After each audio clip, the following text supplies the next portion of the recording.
Placer son argent reste une stratégie, une manière de s'organiser qui naturellement dépend de l'âge que l'on a, des perspectives que l'on voit pour son avenir et de là où on en est actuellement. Mais dans cette vidéo, je vais essayer de résumer les différentes fonctions, les différents principes globaux qu'ils sont à prendre en compte pour pouvoir définir à la fois sa stratégie, mais aussi choisir comment placer son argent du mieux possible. On verra notamment où placer son argent pour qu'il reste disponible, où placer son argent quand le livret A est plein si c'est une question que vous avez en tête, et enfin quelle affaire pour gagner de l'argent, et enfin se poser à nouveau cette question de comment placer son argent réellement.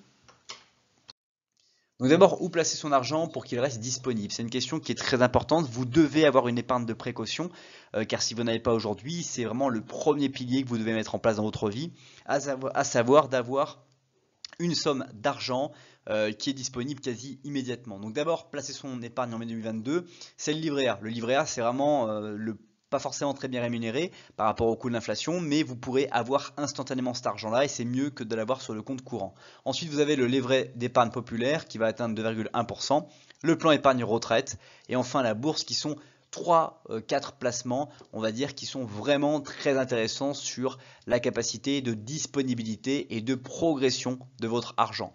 Et il reste relativement disponible très facilement. Mais une fois qu'on a placé cet argent, une fois qu'on a constitué son épargne de précaution, qu'est-ce qu'on fait? Dans quoi on doit investir? Comment on s'organise au mieux?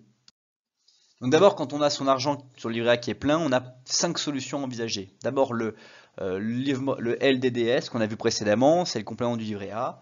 Les livrets bancaires fiscalisés, les fonds d'euros en assurance vie qui sont très intéressants mais qui ne vont pas forcément rapporter énormément. Et enfin, le plus intéressant, les marchés boursiers avec les unités de compte de son PER ou son assurance vie depuis un PEA dans lequel vous allez pouvoir investir sur une allocation d'actifs. Mais là, encore une fois, vous allez devoir étudier la question pour savoir qu'est-ce qu'une allocation d'actifs, comment choisir les éléments de son allocation d'actifs en fonction de ses stratégies pour que tout l'argent excédentaire que vous avez, que vous gagnez, vous puissiez le mettre automatiquement sur un système et donc de commencer à capitaliser cet argent que vous avez. Alors, quelles sont les affaires pour gagner de l'argent que vous allez devoir placer par la suite? D'abord, il y a différents business qui rapportent beaucoup d'argent.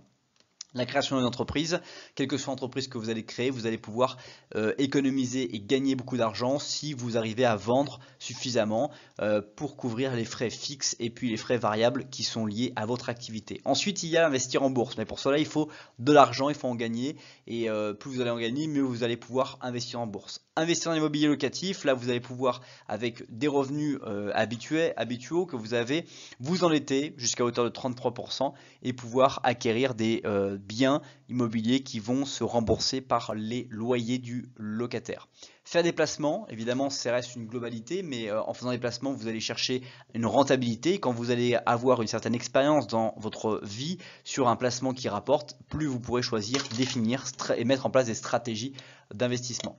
Créer une agence, quelle que soit l'agence type, créer une boutique en ligne, vous allez pouvoir créer des choses qui sont entièrement passifs. Proposer des services en ligne, vous pouvez également proposer des services qui sont plus ou moins passifs.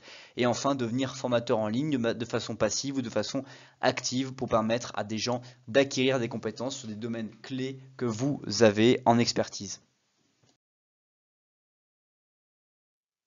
Si tu veux aller plus loin, je t'invite à découvrir la vidéo qui s'affiche sous la flèche bleue ou à t'abonner à la chaîne sous la flèche rouge. À bientôt et merci pour avoir regardé la vidéo.